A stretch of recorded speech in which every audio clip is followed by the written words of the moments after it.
Ten, kdo vymyslel pondělí, by se měl zodpovídat před tribunálem zločinů proti lidskosti.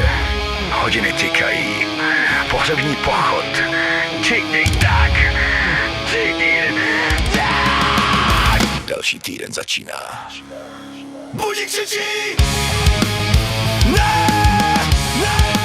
Dál a dál ze snů další pondělí, hodka pilulka k polknutí, tíha týdne dusí, láme další pondělí. Závod drtící duši, zběsilá honička uvnitř bezcitných míst. Kafe studený, den začíná, davy tváří ztracených.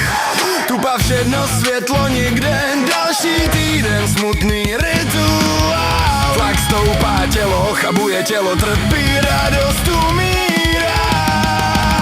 Naděje vzkvétá jak křehká květina. Víkend se blíží, radosti hodina. Nemám rád pondělí, nesnáším ho. Betonová džungle, které nikdo nerozumí.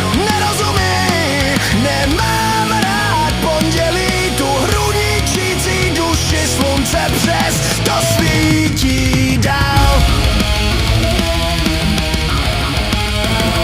Město trpí, scéna pláče, záblesk naděje, zůstává společný úsměv, pomocná ruka.